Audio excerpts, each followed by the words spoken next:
Hello guys, today we're going to explain a new drama called Siren Kiss. The episode begins in a factory.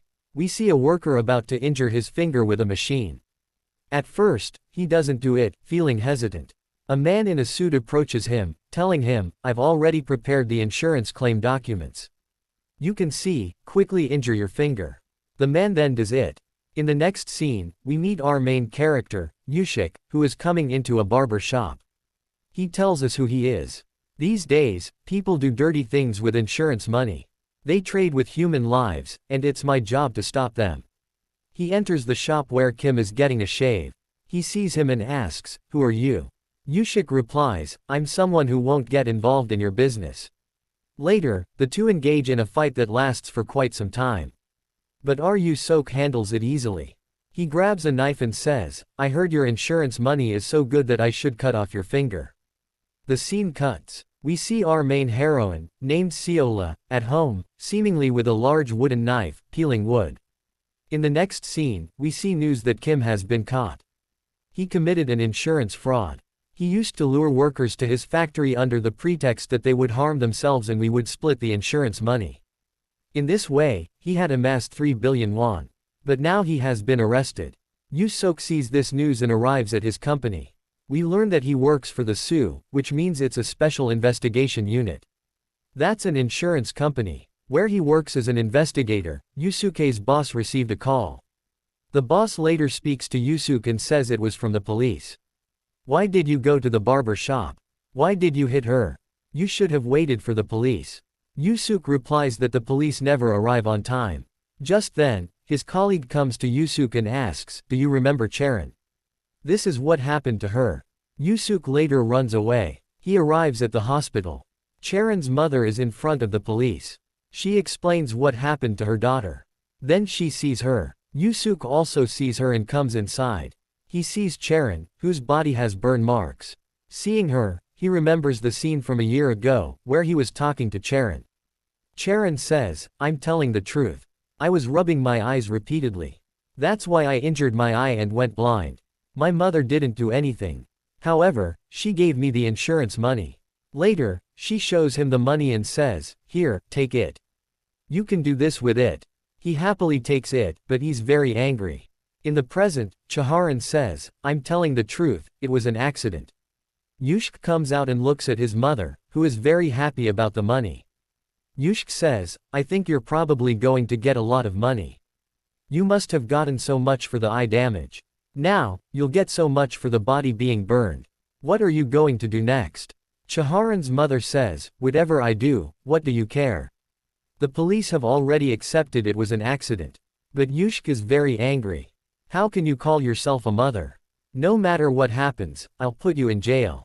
In the next scene, we see a royal auction house company. That is, a company where auctions are held. Here we see an associate auctioneer, or rather an auctioneer named Yoonji. An artist, Jing, had sent a painting. Yoonji brought it home. The painting is beautiful. Everyone compliments Yoonji on it. Inside, we see Seol-Ah, the main auctioneer, holding a knife. She comes out with it and tears the painting. Everyone yells, asking, "What are you doing?" But Seol-Ah says nothing. She starts to leave. Yoonji comes forward and says, "Why did you do this? You don't know how hard I worked to get this." But Seol-Ah says, "It's a fake. You could have been scammed." Yoonji says, "That's impossible. Artist Geo sent it to me." But Seol-Ah explains that Jing had a stroke. He's also in a nursing home. He can't even lift a pencil. If we had sold this painting, who knows what would have happened to our house company. We have to wash the water now. I will check it out. Saying this, she leaves. In the next scene we see Ushio, who comes to the memorial site. He looks at the photo of his sister Yui. He remembers the past scenes. What happened to her? How did she die? She was in the car with her boyfriend Hansu. But they met with an accident. He had come to the police station to see his sister's body. But here he notices Hansu, who was smiling. Now they are in the court. But nothing happens to Hansu here. Detective Sung-gil is looking into the case but is unable to do anything. Hansu is only sentenced to a year. When Woo-Seok is at his sister's funeral hall, he discovers that all this happened because of insurance. "My sister was a policyholder, but her benefits were only going to Hansu. That's why Hansu killed my sister. In the present, we see Woo-Seok running. He comes across a shop called Hansu. Maybe Hansu's parents are working there. He sees them. In the next scene, we see the royal ox house. An auction is about to begin. Many important people have gathered there. Seol-Ah comes on stage, acting as host. She is the main auctioneer. Above, we see another woman named Sunny, the president of the royal ox house. We see another man sitting upstairs. His name is Jun Bom, the owner of an IT company. But his main job is to travel to different countries, collect pieces from there, and sell them here at a reasonable price. That is, he auctions them.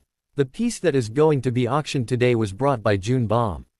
The auction begins. People start bidding. After a long time, we see Jun Bom make the highest bid and win the piece.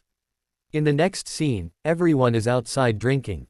Seol-Ah approaches her assistant, Sang Mi, and talks to her. Sang Mi sees Eun-ji and asks who she is. Seol-Ah had told her that she was an associate assistant. Sang Mi says that she has a bad vibe coming from her. She thinks she's up to something. Seol-Ah says nothing will happen. Seol-Ah goes inside. Jun Bom was following her. Just then, Jun Bom arrives and asks, "Are you okay?" She says yes. Jun Bam says, "Thank you for keeping my piece safe here. By the way, did you know this? I think we've met before." But she denies it. Jun Bam takes off his glasses and asks her to tell him. But Sol says, "I don't know." The man shakes her hand and says, "I'm Jun Bam." Sol says, "I'm Sol," though he was caressing her hand. Just then, Eun-ji arrives. Chael tells her, "She's my associate, Oxygen." Seol-ji says, "She'll handle your pieces from now on." With that, Seol-ji leaves. Eun-ji gives her her card and says, "Contact me first before bringing any pieces you bring." Jun Bam looks at the card, crumples it, and says, "You know nothing. Your timing is absolutely awful. You don't even know where and how things end up." He leaves after saying this. Seol-ji is inside, about to get some medicine. But then Eun-ji arrives, and she can't do that. She hides them. Eun-ji also sits on a chair and starts talking to her. Seol says, "You smell bad. You shouldn't drink. You can drink later while you're taking care of VIPs." Eun-ji starts laughing. She comes up to Seol and says, "What's wrong? You should become a pro player." Eun-ji says, "Are you already there? I know what you're hiding. You have a secret, and I already know it. I'll expose it soon." She says this and leaves. In the next scene, Eun-ji calls Woo-Seok. She says there's been an insurance fraud. She wants to file a complaint about it. Someone even died in the incident. Woo-Seok asks, "Why are you calling me? That's the police's job, isn't it?" Eun-ji says, "The police investigated it first, but they labeled it an accident and didn't investigate. That's why I'm telling you, because I've discovered you're the kind of person who, once he takes on a case, doesn't leave it until the end. Come to this place. I'll tell you the whole story." Woo-Seok says, "Okay." Later, Woo-Seok comes out and sees that someone was sleeping here. It's a girl. She's a detective named Jae-young. He's asking her, "Why are you sleeping here? Go home." Jae-young says, "My house is far away, and you're going to work at night." Woo-Seok told him what happened. Jae-young says, "Okay, I'll come with you anyway, this case falls under my jurisdiction." They are outside the royal ox house. Woo-Seok is calling Eun-ji, but just then, someone falls from above. They don't know who it is. But then Woo-Seok sees that the person he was calling is this girl. That means Eun-ji was the one who called him. She had fallen right on top of them on the glass. In the next scene, forensics examine the body. But nothing concrete is found. It mostly shows signs of suicide. Jae-young talks to her superior, Sang-il. She explains the case and what happened. How Eun-ji called and we went there. Sang-il asks, "Who got the tip? What happened to Woo-Seok?" She agrees. Jae-young says, "My colleague and I will look into the case." But Sang-il says, "I will also look into the case." Jae-young refuses. Sung-gil asks why. Woo-Seok won't be happy to see me because I freed his sister's killer. He feels that way, so let him, but I'll work on this case. Woo-Seok comes to the hospital with his colleague to visit Sharon. The police officer talks to Woo-Seok and says, "I'm reopening the case because you asked me to." But Sharon repeatedly refuses, saying, "My mother didn't do this. We won't be able to reopen the case next time. You'll see." His colleague asks Woo-Seok, "Why do you keep coming here?" Woo-Seok says, "Because Charon needs to know that someone wants to save her, wants to help her. By the way, I'm going to the royal auction house." His colleague asks, "What are you going there to do? It's already been declared a suicide." Woo-Seok says that before Yoo-ji died, she called him and told him about an insurance fraud that resulted in the death of a person. So how could such a woman commit suicide? In the next scene, we see a bar owner at her bar. Her name is Seok-ji. Yoo-ji's friends are passing by her shop, leaving for a funeral. She notices them. Later, she remembers what happened. We saw Yoo-ji talking to Woo-Seok. She was about to leave after the call was cut, but someone came and pushed her away. Now we are clearly shown that it was Seok-ji. In the next scene, we see Woo-Seok, who somehow made it to the royal auction house, and investigates the situation. He is inside a room, but the lights suddenly go out. Then, on one side of the room, there is a mirror. We look to the other side, where Seol-Ah is walking by. But then she stops. She looks at herself in the mirror. However, she's right in front of Woo-Seok. Woo-Seok can see her clearly, but Seol-Ah can't see her. She was only looking at herself in the mirror. Then she leaves. The light in Woo-Seok's room turns on again. She comes out from where Seol-Ah was leaving. She also looks at herself in the mirror. She realizes that Seol-Ah wasn't visible to her. Seol-Ah comes to the company president, who is in front of the Buddha. She's repeatedly throwing two knives down. I don't know why she does this. But Seol-Ah takes the knives and gives them to her. In the next scene, a man comes to them and says, "The police are here. What should we do? I can handle them." But Seol-Ah says, "I can do this. You must believe me." Seo-jung says okay. In the next scene, Seo-jung comes too. Seo-jung, where we see Sunjul, along with Jaeyoung, and Woo-seong, who had sneaked up the stairs. Later, he comes to the top of the building and notices how Eun-ji might have jumped or been pushed. I don't know what happened. We see our two detectives downstairs, interrogating Seo-jung. They ask who Eun-ji is and what she does here. Seo-jung told them she was my associate, Auctioneer. They ask her, "What were you doing that day? What program was there?" She told them she was in her office. There was an auction for VIPs going on. Jaeyoung says they can see the list of VIPs. But she refuses, saying it's secret. "We can't give it to you." Jaeyoung says there was a murder. Seo-jung asks, "Who told you you have evidence? Bring the evidence first. If you want to talk more, get a warrant. Then we'll talk." The two detectives leave. Woo-Seok also comes down. He sees them, saying, "I think we need to work together." He brings up the past, and Chung-eun starts to fight. But Jae-eun stops them and doesn't let them. At night, Woo-Seok is seen talking to Jae-eun and asks, "Did you go there? What did you find?" She told him she was talking to the main assistant there, but she doesn't answer directly. Later, she sends a photo asking who she is. Woo-Seok sees that it's the same person he noticed earlier. He learns her name and searches for her. In the next scene, he arrives at Yoo-ji's funeral. He meets her parents. Later, they are sitting and eating dinner. Then Seol-Ah also arrives. Yoo-ji's friends are there, talking about Yoo-ji. Woo-Seok is nearby. He overhears their conversation. He learns that Eun-ji was supposed to debut soon, but she died before that could happen. He also notices Seol, who remains silent.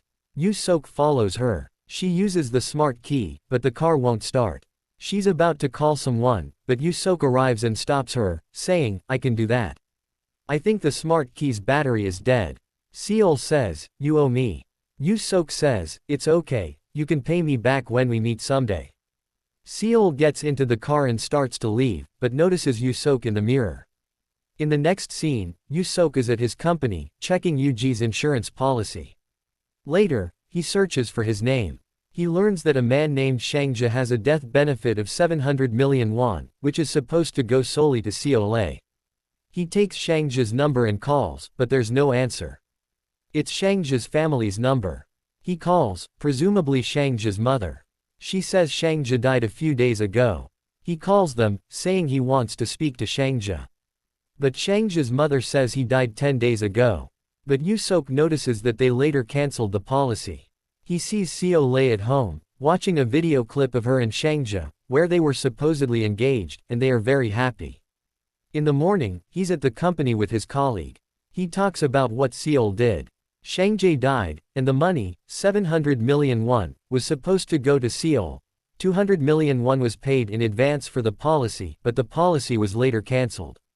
I think Yuji was going to talk about this. I go to the police station. In the next scene, he comes to Jaeyoung and explains everything. The strange thing is, why did they cancel the policy? Jaeyoung explains that there used to be competition between Yoonji and Seol for his position. But now that Yoonji is gone, all the trouble for Seol is over. In the next scene, we see Seol arriving at her company, only to be confronted by Woo-Seok. Woo-Seok says, "We've met again. I think you have to pay me." He hands over his business card and explains who he is. "Yoonji was our client, so I'm investigating her." Seol says, "I already told the police everything. But Ushio says, you didn't tell me that you two had a competition." Seol says, "I never considered it a competition." Woo-Seok remembers talking to Jaeyoung earlier. "I told him to find out how Shang Jae died." He also remembers the scene when he texted me when I arrived at the Royal Oak. He said he was on a boat and died by drowning. They see a girl calling Jaeyoung. She has another phone. She starts recording it. Young listens to the recording. The recording says Yuji didn't kill himself. He was murdered. Jaehyuk asks, "Who are you? Are you sure? Are you a witness?" But then the phone cuts off. They see Woo-Seok, who has just been talking to Seo-Seok. He says, "You're the main oxymoron here. Billions must be going through your hands every day. How much is your income? You must have a nice car and nice clothes." Seol says, "Everyone says that, but what appears isn't what it seems." He mentions Woo-Seok's name, asking, "Do you know who he is?" "He told me he's from Fion." He says, "He was supposed to receive 700 million yuan upon his death. But you cancelled the policy. Why did you do that? You shouldn't have done that. 200 million yuan was paid in advance for this." Seol says, "Kath, do you think I killed him for 200 million yuan? What's the connection between his case and Yoonji's?" Woo-Seok steps in and says, "I know everything because I can tell by smell." Seol recalls, "I was on the roof when Yoonji fell." The episode ends. So guys, tell us how you liked this episode in the comments. See you in episode 2. Until then, bye.